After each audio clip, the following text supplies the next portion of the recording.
kemi projekte... Shtojnë pomit e djeshme, nuk e din që është gjendja sot, pra këto janë pomit e djeshme. Po, këto janë, kjo është sheshi George Bush, është një projekt madhor të cilin e kemi edhe pjesë të premtimeve tona për transformimin e kryeqytetit, krijon një shesh modern, një shesh fantastik në qendër të kryeqytetit, një shesh i cili nevojitet kryeqytetit, nevojitet të gjithë Kosovës faktikisht, e keni pa që në evente të ndryshme ky shesh është përplot i mbushur me qytetarë. Kemi një projekt të mrekullueshëm që do ta transformonte qendrën e kryeqytetit në një qendër si qytetet evropiane, pra me një karakter të mrekullueshëm evropian që ofron funksione të ndryshme për kryeqytetin. Kemi një projekt fenomenal, buxhetin e kemi të aprovuar, e kemi aloku, kemi shku në për proceset të tenderit dhe kemi vazhdu me projekt. Pse si keni përmbyll, që me thonë, letrat? Ju keni pas edhe ata që qytë arkitekti qytetit, një projekt milion, pra, sa ka qenë 12 milion, apo? Jo, kontrata në përgjithësi është do me thonë, të lejon me pas projekte, deri tash i kemi një 60 e kusur projekte. Edhe aty pra që një përfshirë që dokumentet të plëtsohen pra për asë të njës një projekt. Pse nuk u plëtsohen dokumentet në mënyrë që me njës kjo projekt? Pra, përshkak se sheshin ju keni premtu prej fillimit, e tash është viti 4, pra pse u dash në vitin e 4, prapë mos mi pas dokumentet në rregull edhe me hy me një projekt i cili tashmë përshkakton vetëm konfuzion edhe një dramë të panevojshëm. Besoj as për ju, as për të gjitha letrat brenda kornizave ligjore i kemi vazhdu me procese brenda të gjitha kornizave ligjore. Pra nuk ka pas asnjë arsye që ministria apo inspektorët nga ministria që të na ndalojnë këto punime.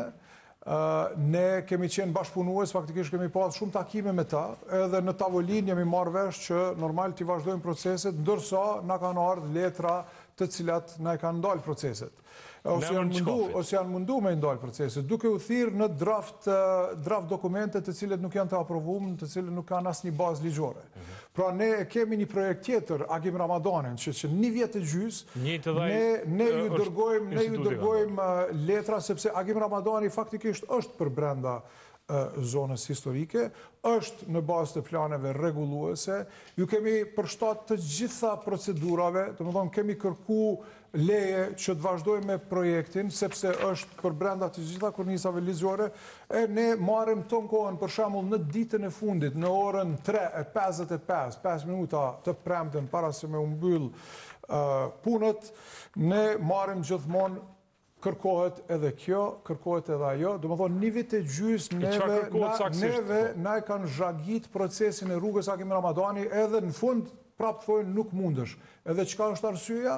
Pse mundet me pas gjetje parahistorike. Do më thonë, paramendo çfarë përgjigje të kthejnë ata që e thrasin veten profesionist në QRTK, në IKMM, edhe kthejnë përgjigje të tilla.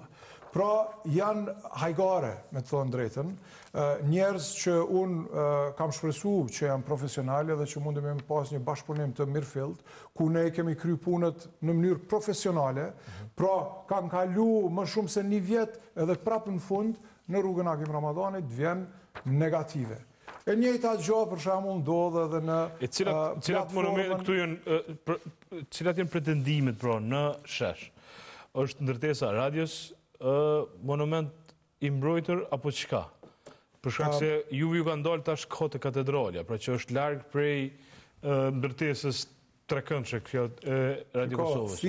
Thirrën në një draft dokument thonë që je në zonën historike. Faktikisht ne nuk jemi në zonën historike. Edhe në bazë të këtij draft dokumenti. A ka zonë historike që aty ofër? Nuk ka zonë historike aty. Në asnjë pjesë. Nuk ka zonë historike aty në asnjë pjesë. E objektet të rëndësisë veçantë apo objektet e kemi objekti i Radio Televizionit të Kosovës, i cili ka qenë në vitin 2020 i futun në listën e përkohshme të mbrojtjes, i cili faktikisht është dashur me u rifut ose me u fut. Arsyeja pse ti e fut një objekt në rast në listën e përkohshme është që me pas një vjet me analizu a e vlen me fut në të Kjo zona qendra historike e propozuar 2019 është kjo. Pastaj zona mbrojtjes së qendrës historike.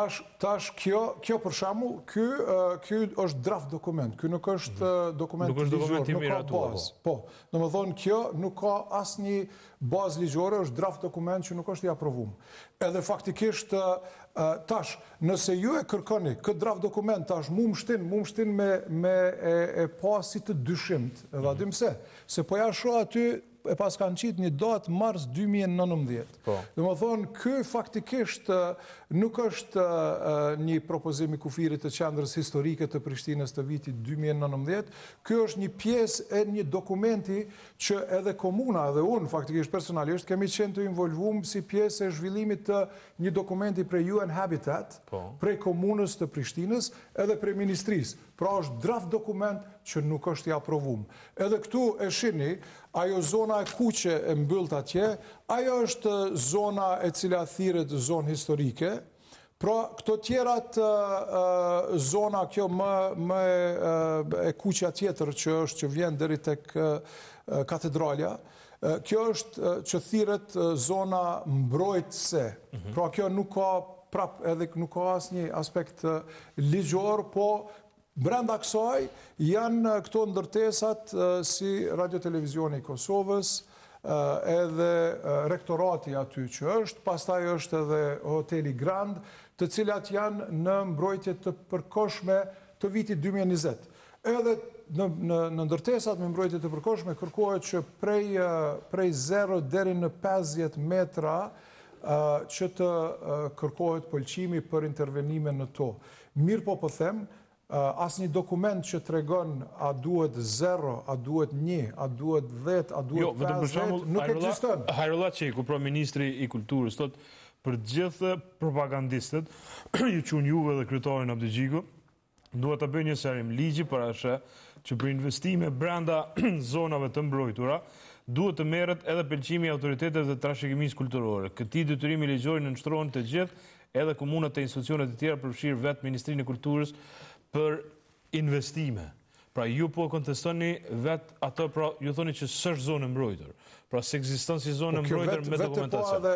Edhe ky draft dokument, që nuk ka bazë ligjore, nuk e thirr zonë të mbrojtur, por është zona mbrojtëse.